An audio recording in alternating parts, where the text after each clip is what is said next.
The repeated violations of airspace, but especially the ones here by Russian drones, are unacceptable and constitute a deliberate provocation not only against Poland, this must be clearly emphasized, it is a provocation against NATO as a whole and against our European security order. As I just said in the German parliament, there is no evidence whatsoever that this amount of drones flew over this route over Poland, Polish territory by accident. In any case, there is no need to fly over this route between Belarus and Ukraine. This means that it can be assumed that this was a deliberate action.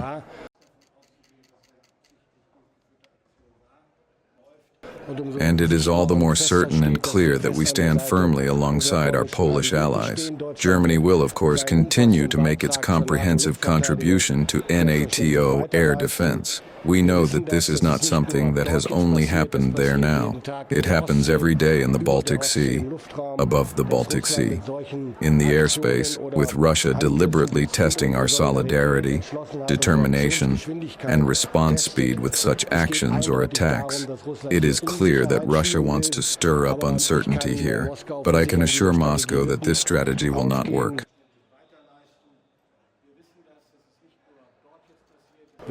We are committed to strength and unity, but we will not allow ourselves to be provoked.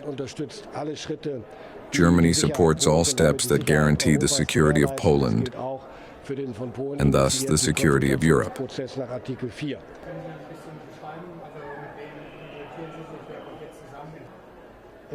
And that also applies to the consultation process initiated by Poland under Article 4. It was an attack in a kind of hurting the airspace of Poland, but it was not an attack in the military sense that anything was destroyed or anything was killed as far as I am informed. So this is not really a deliberate attack, but it is a deliberate injury of international law and the sovereignty of Poland. And so this is about that.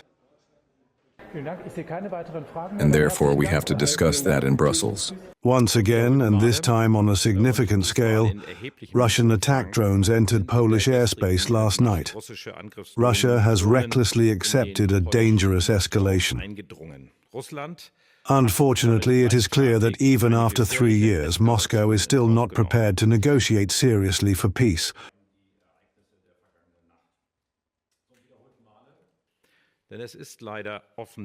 On the contrary, the Kremlin wants to subjugate Ukraine by force. We must and will respond to this with a clear answer.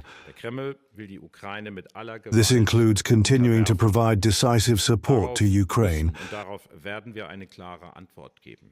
At the same time, it also means significantly increasing the pressure of sanctions.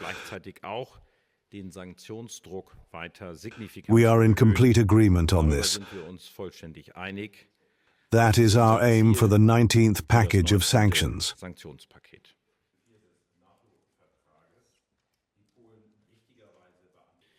This brutal war continues to threaten not just Ukrainian sovereignty, but also the stability and the security of Europe as a whole. And just this morning, as mentioned, multiple drones breached NATO airspace. And as they are designed to do, NATO air defenses successfully defended our territory. These violations are unacceptable and underscore that the Russian threat continues to grow. As said, we will defend every inch of NATO territory, and we cannot accept Russia's actions. Of course, seeing Russian drones above a NATO member state and in such large numbers is a new level. Russia must know that NATO is capable of acting and that it will respond to defend NATO territory. But at this stage, I believe it is right that we analyze precisely where we stand, what has happened, with what intention it happened, and that we also prepare carefully for repeat incidents.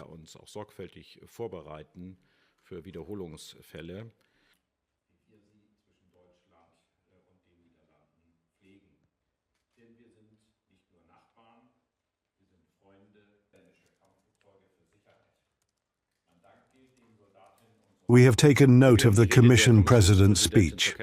It is our common understanding with the European Commission that Israel's conduct of the war in Gaza is unacceptable and that threats of annexation cannot remain the answer.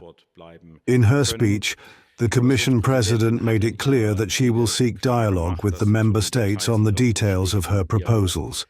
We are waiting for that. We will, of course, participate in this dialogue.